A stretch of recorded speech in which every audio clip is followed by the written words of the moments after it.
J'ai capté un mec pour coucher avec.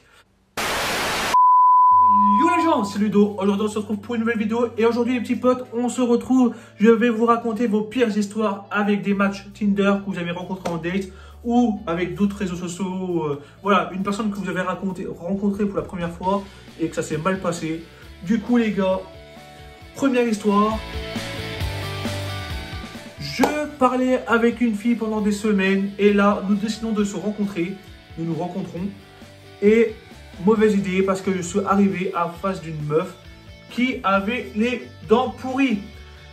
Du coup les gars, moi ce que j'ai envie de dire sur ça, c'est pas parce que la fille avait des dents pourries ou des dents cassées ou quoi, que c'était pas une mauvaise personne. Moi j'aurais quand même laissé une chance à la fille, un petit rendez-vous chez le dentiste et tout est réglé. Mais voilà quoi, c'est pas le physique qui fait tout. Moi franchement, bon, après je sais pas comment j'aurais réagi moi.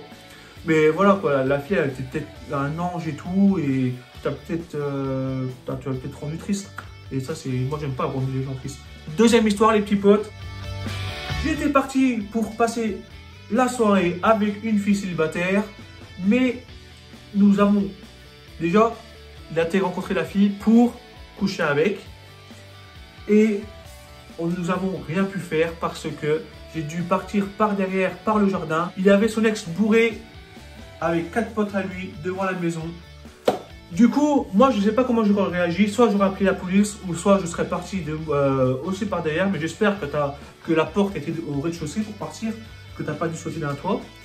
Et j'espère que la fille n'a rien eu par la suite. J'espère vraiment que ils n'ont pas réussi à rentrer ni rien. Troisième histoire. Après quelques mois de discussion avec une fille très charmante, les sentiments arrivent de son côté et du mien. Il avait un hic dans l'histoire. Il avait le problème, c'était que la fille était enceinte, mais ne savait pas de qui était le père de l'enfant, quoi.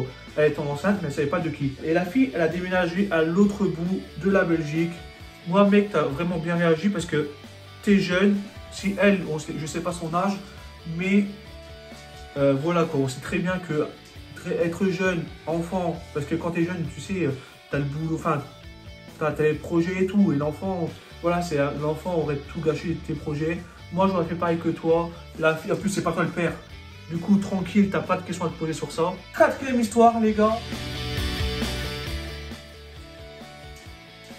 Franchement, celle-là, elle est très... voilà quoi, j'ai hésité à la mettre à la vidéo. J'ai capté un mec pour coucher avec.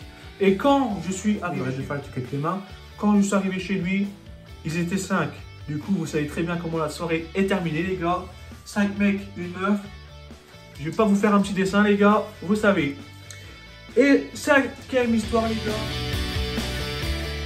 La cinquième et dernière histoire de mes abonnés, les gars. Franchement, celle-là, c'était une histoire très... pour moi, c'est très dangereuse. Quand la personne m'a raconté l'histoire, comment dire, quand elle me l'a raconté, je me disais, putain, ça existe des personnes comme ça par chez nous. Parce que franchement, moi, je voyais ça dans les séries américaines, mais jamais je me suis rendu compte qu'il y avait ça ici, quoi, en Belgique, en France. Je parlais avec un mec, et le mec décide de venir me chercher au boulot et me ramène chez lui. Arrivé chez lui, il décide qu'on joue à Accent Vérité. Déjà, si le mec te ramène chez lui, vous êtes qu'à deux, et que, il décide de jouer à Accent Vérité, c'est que le mec a quelque chose derrière la tête.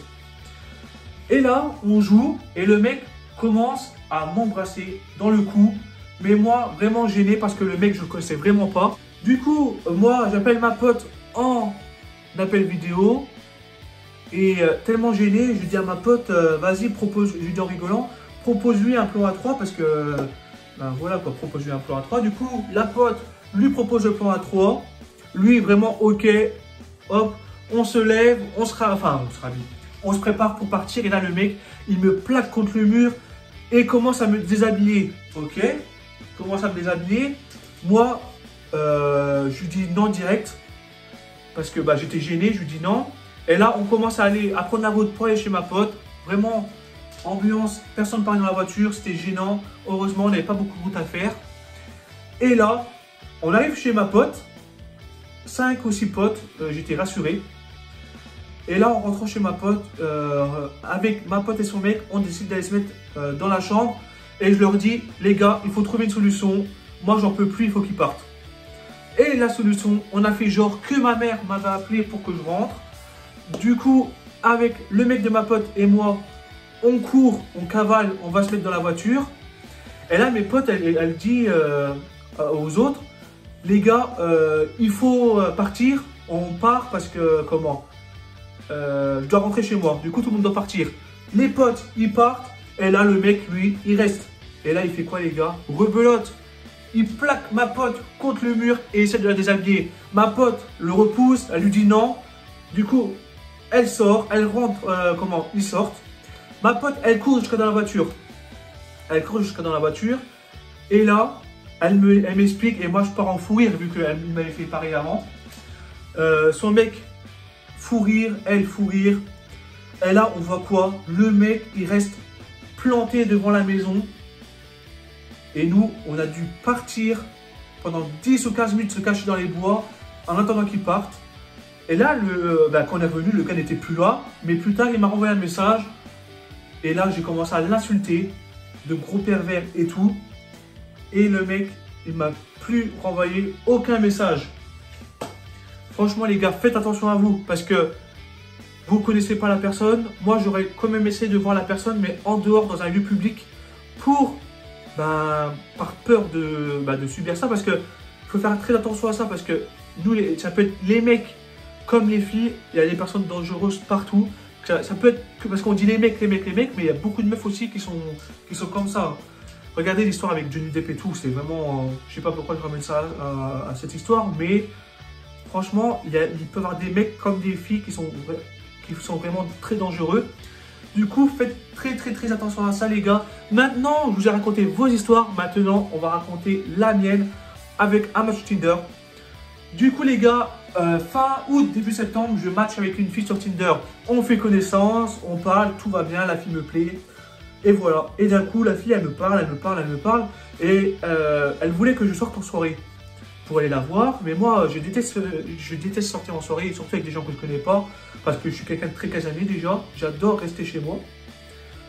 Et la fille, elle voit que je lui plais pas parce que je sors pas en soirée, que voilà quoi. Je sais pas si elle préfère un gars qui la trompe ou quoi, qu'un gars qui reste chez lui, qui fait rien, qui... Moi, je sortirai en soirée que avec mes potes, pas avec des gens que je connais pas. Et la meuf, on se supprime de Snap.